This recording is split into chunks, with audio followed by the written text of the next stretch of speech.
সুপ্রিয় পঞ্চম শ্রেণীর শিক্ষার্থীবৃন্দ, আশা করি তোমরা ভালো আছো। আজকে তোমাদের 24 নম্বর পৃষ্ঠার যে 4 নং সমস্যাটি রয়েছে, যে অনুশীলনটা, সেটা আমরা করব। তো এই 4 নংয়ের আদলে আমাদের অনুশীলনী যে 4 আছে সেখানে কিন্তু এরকম আমরা সমস্যা পাবো। তো আশা করি তোমরা যদি এটা ভালো করে দেখো তাহলে অনুশীলনীর যে সমস্যা আছে সেটা সমাধান করতে পারবে নিজে নিজে। তারপর আমি সেটার জন্য একটা টিউটোরিয়াল রাখবো। আর এর আগে কিন্তু আমরা বাকি পূর্বেরগুলো আমরা ধারাবাহিকভাবে দিয়ে যাচ্ছি, তো সেটা দেখে আসতে পারো।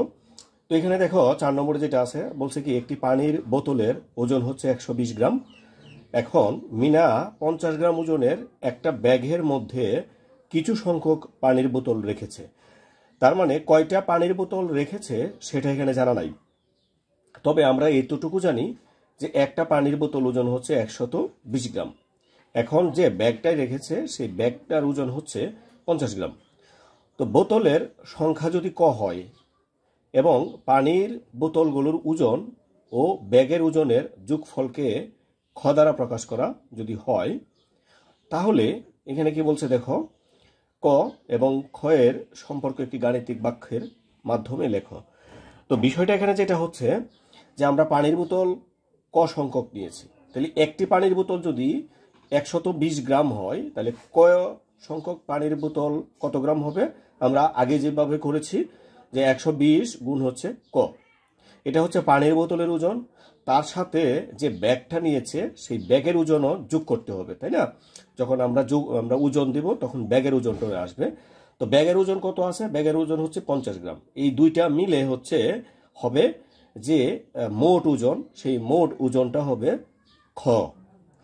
তো এখন ক এবং খ এর মধ্যে আমাদের সম্পর্কটা স্থাপন করতে হবে। তো চলো আমরা ক এবং খ এর মধ্যে আমরা সম্পর্কটা স্থাপন করি। তো এখানে 4 নম্বরে হচ্ছে 1। তো আমরা যেটা বলেছিলাম যে এটা গাণিতিক বাক্যের মাধ্যমে দিতে হবে, তাহলে আমরা যদি লিখি এখানে গাণিতিক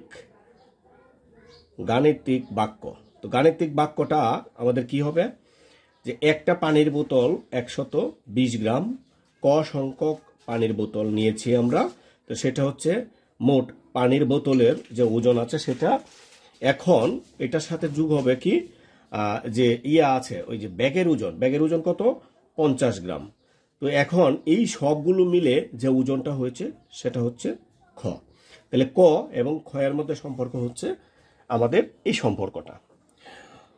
তো 2 নম্বর যেটি আছে, 2 নম্বর বলছে খ এর মান নির্ণয় করো যখন ক সমান 10 হবে। তাহলে আমরা কি লিখব? যখন ক সমান কত?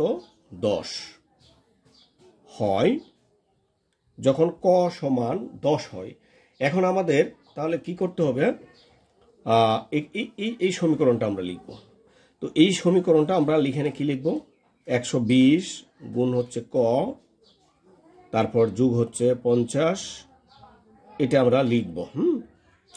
এখন আমরা এখানে বা দিব, দেওয়ার পরে এই খটা আমরা লিখতেছি, আর এটা যেটা আছে সেটাকে আমরা একটু এইভাবে লিখে ফেলি, ঠিক আছে? তো একই জিনিস, তাই না? এখন কি বলছে? ক সমান কত হবে? ক সমান হবে আমাদের 10। তাহলে এই খ এর কাজ নাই, আমরা ক এর জায়গার মধ্যে আমরা এটা গুণ হবে, হ্যাঁ, এটা গুণ।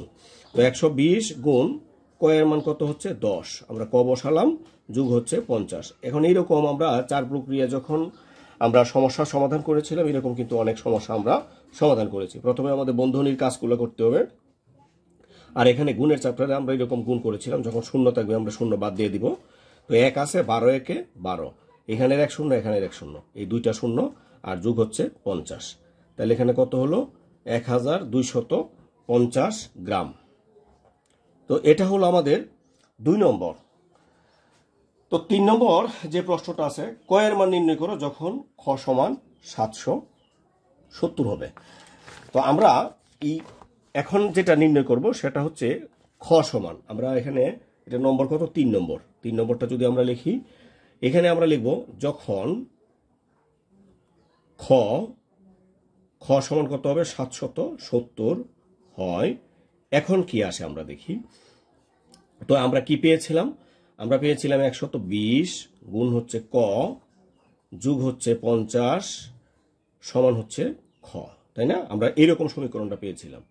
এখানে আমরা বাদেই দেওয়ার পরে 120 গুণ হচ্ছে, আমি বারবার এটা ভুল করে ফেলতেছি, গুণ ক যোগ হচ্ছে 50, আর এই যে খ, খ সমান কত আছে 770। এবার দেখো আমরা এরকম সমস্যা কিন্তু গত পর্বে আমরা সমাধান করেছি, তাই না? তো প্রথমে আমাদের এই যুগের এই কাজটা করতে হবে। তো এখানে যেভাবে আছে আমরা এইভাবে রাখবো, এটা যুগ আছে, ওই পাশে গেলে বিয়োগ হবে, পক্ষান্তর করলে এটা উল্টো হয়, বিপরীতগুলা। তারপর এখানে দেখো 120 গুণ হচ্ছে ক, আর এটা আমরা যদি বিয়োগ করি, 0 থেকে 0 চলে গেলে 0, 7 থেকে 5 চলে গেলে 2, আর হচ্ছে 7।